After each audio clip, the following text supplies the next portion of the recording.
না।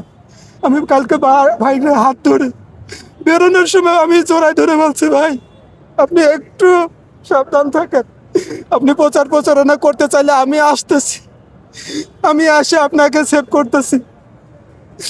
আজকে মেট্রো বন্ধ, আমি লোকাল বাসে আসতে আসতে যে আমি আটকে গেছি, এসে দেখি ভাইয়ের এই অবস্থা।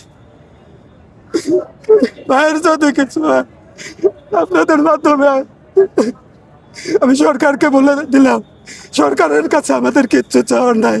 আমরা যখন ফ্যাসিস্টের শিকড় ধরে টান দিব, আপনারা যেন সামনে এসে এটাকে মব বলে চালায় না দেন।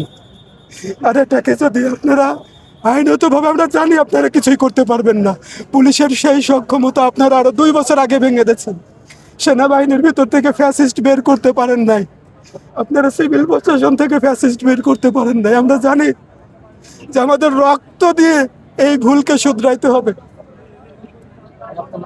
ভাবছিলাম যে নির্বাচনের হয়তো সপ্তাহখানেক আগে এরকম আক্রমণটা আসতে পারে, কিন্তু এত আগে আক্রমণটা আসবে এটা বুঝতে পারি না।